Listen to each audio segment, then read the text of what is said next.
We have to pray for a musician. I saw him inside the car, and I saw blood inside the car.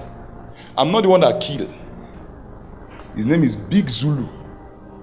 I've been praying for him for extension, because this thing is supposed to happen March next month, March, April.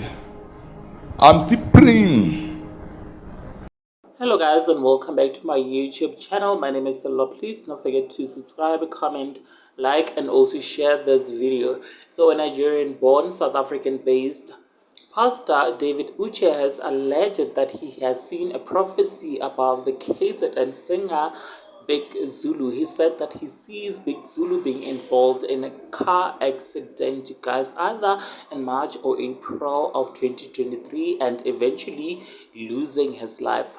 Well, Big Zulu has responded to the pastor on Facebook, and he said this: "Siyabonga kakhulu ngomthandazo, kodwa khona izinto ezingekho kowam amandla." This is what Big Zulu wrote both on his Twitter and Facebook page, you guys.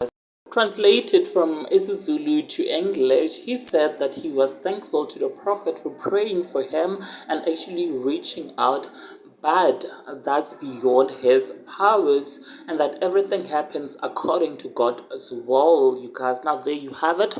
Please do share your thoughts down in the comment section below. Also subscribe if you have not yet done so. I will definitely see you on my next upload. Thank you so much for watching this video. Bye.